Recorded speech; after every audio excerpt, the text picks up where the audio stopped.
Hey guys, welcome.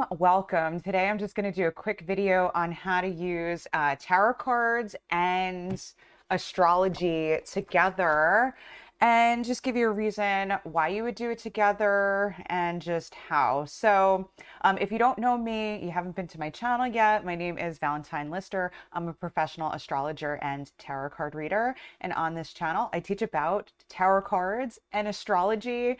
And I also teach about any other spiritual practices that I think are really cool, that I think you need to know about. But if you want to know more about me, my biography, how to book a reading, you can go to my website, valentinelister.com. Okay, so astrology and tarot cards. So first of all, both astrology and tarot cards are both divination tools. They are both using signs and symbols for they're signs and symbols, and we're like using our intuition to pick up on what the messages are that are coming through, like from our spirit guides, from the universe, because the belief is both with astrology and with the tarot cards that, you know, there is some deity or higher spirit, higher self, God, goddesses, you know, whatever your belief system, that there's some type of energy, some type of spirit, or some type of deity that's communicating with you and telling you like important messages that you need to know, like for spiritual guidance. Some people just don't use it for spiritual guidance. They want to like just get messages on like how to get rich or how to get a man, like that type of thing. But like for most of us, like for myself, I use it as spiritual guidance. I see it as like a relationship between me and God and the universe and like all of this, all the spirit guides that I feel. And it's a very special relationship to me. And that's why I have this channel and share it. I'm sure it's a special relationship to you if divination is something that has always come naturally to you. So the first things first though, right? With astrology, there are, I don't know if you can see this, right?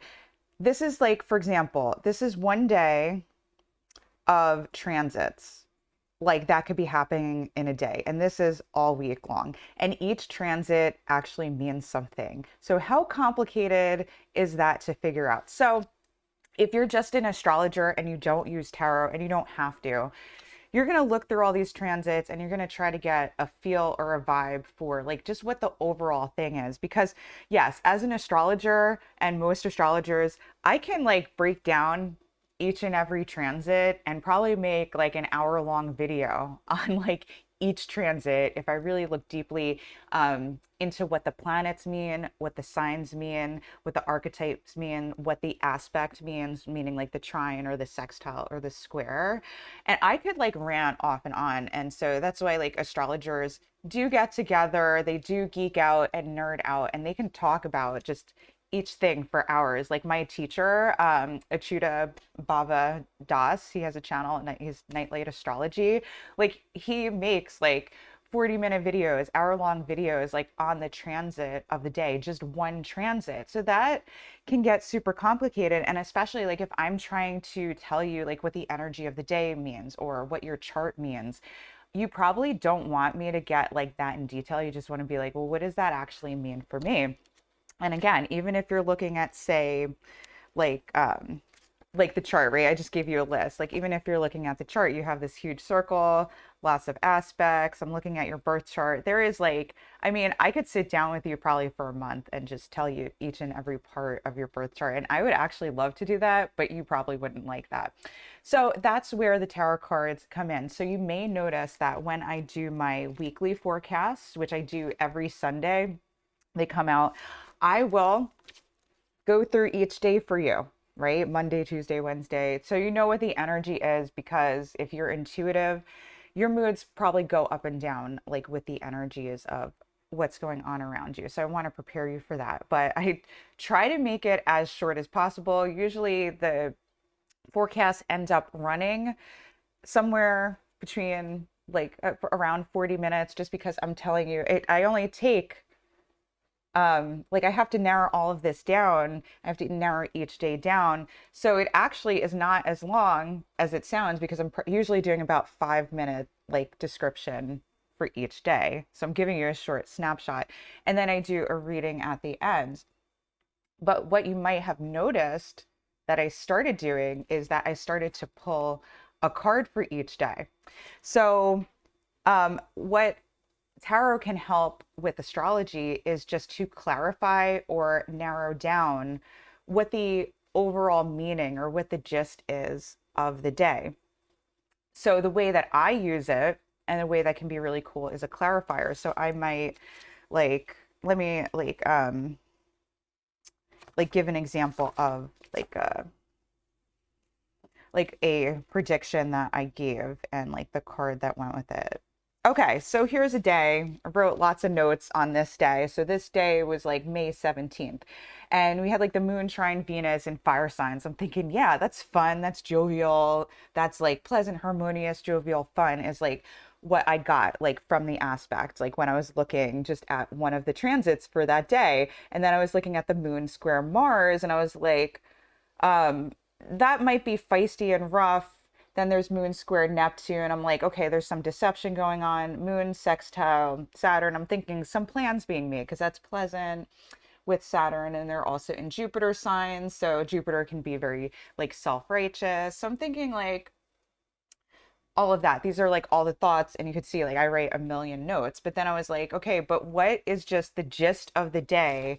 So I can just get like the feel of the day and not go on and on and on and on like I do, like, And so I pulled a card for the day, which I'm gonna like try to find this card like super duper quick, like on the fly. Let's see, I'm almost there. So I had pulled a card for that day just to tell me like, okay, but what's like, just give me a snapshot. Like if I have to give someone a picture of what that day is going to be like and do it quick, what's it going to be? And I got the Four of Wands for the day. And that really just, first of all, it confirmed what my first instinct of the day was, that it would be super fun and jovial, but there would be some feistiness to it and maybe some arguments. And that is really represented in the Four of Wands, and it also represents Venus in Aries, which happened to be a transit for that day, where there's feistiness, there's jovialness, there's fun. It's like goddess Venus, like out of her elements, like in this wild party wedding. And usually she's like well put together, but today she's like party girl, let's go out, right? So super fun.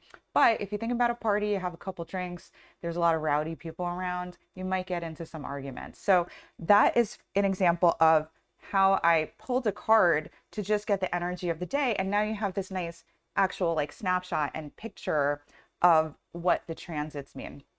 So I use that to clarify, to summarize, to give a picture. So what you can do with the cards is that you can look at any transit, right? You can pick any transit. So you might want to look at them written out, or you might prefer to look at like an actual like chart, natal chart, or look at a transit chart for the day.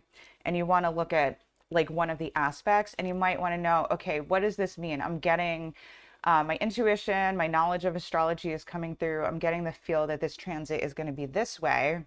And then to just clarify or to help summarize that particular transit, say like you want to do like, I don't know, Sun square Mars, right? We have like, I'm looking at this, right? And you want to know what that's going to feel like, and you can pull a card and it's going to be like this. And look at that, Sun square Mars, you definitely be fighting people off. This is definitely the energy, because this is even this is Mars in Leo. So how cool is that? Like it works right on camera, right when I'm doing it spontaneously. That's real simple. That's not complicated. That's why I thought this video would be short, but I don't know how short it's going to be because I like to talk, and that's why I do videos instead of writing it all down. Okay, so then the other thing that I do that I think is really fun in the weekly forecast, and I also do this for people when I do birth chart readings. I might read your birth chart or answer questions for you. And reading your birth chart is a lot easier if you like actually have a question about your life. Just FYI, like come with questions, because I like, again, I could probably talk to you for like actually probably more than a month, like just a month about everything in your chart. So if you help me narrow down like what you actually want to know from me, it helps. So, but for example, if you just want to come and watch my weekly forecast, at the end of the video, I'm going through each day of the week, right? And there are just so many transits. There's so many transits. Every day is different. Your moods are going to go up and down. And then I'm going to be like, okay, what do I do with all of this? Like, what's the overall energy? What situations do I need to know about? Spirit, like, what's your advice for the week? That would really like help me out. Like, how can we like just like kind of digest this week coming up? And then I'll do a 5-card reading to just summarize like what we learned from each day and what transits are going on. And yeah, how do we deal with that? What do we do? What's the advice? What's the lesson that we need to be learning? And so, yeah, I just do a tarot card spread after that. Or if I'm doing like a birth chart reading for somebody, or, reading transits or something, or I also do a combination of like solar returns and perfections, which is really cool, really accurate to get an idea of what your year ahead is. If I'm doing that, the person is usually going to have a question, and I might, I can definitely like give advice on like what I think from what I'm seeing from the chart, but why not use the tools I have and get advice from spirit? So I'll usually pull cards and I'll customize the like whatever spread or whatever cards I pull. I just customize that to like what the person is asking. So they might ask me like a yes or no question, and I'll pull a yes or no like card. And or they might ask, like, what should I do in this situation? So I would do my 5-card spread and like pull, you know 5 cards for that. Or like past, present, futures, like, or like Celtic cross if somebody really wants to get in depth into you know what they need to know. So if you want to know like more about like the spreads that I use, I'm gonna put a playlist up here. And if you want to know, like, look for the 5-card spread if you're just curious about the spread that I use for my weekly video. And again, for like an individual client, I would just customize the spread. I would just use whatever spread that I felt was like most appropriate to like what they were asking me. And I kind of like, I don't, I would use like a Celtic cross spread if I want to go more in depth, but sometimes I just combine different spreads and like kind of free flow with the cards to really get specific about advice I need to give. So that's all I have for you on how to read cards with astrology. I'm like, I did my hands. I'm trying to hold up like my astrology book. Hope you enjoyed this video. If you found it helpful, remember to like, subscribe, hit the bell to be notified. Share out this video if you think it would help other people, and I will see you guys really soon. Bye. If you like this video, make sure to like, subscribe, and hit the bell to be notified for whenever I release a new video every single week.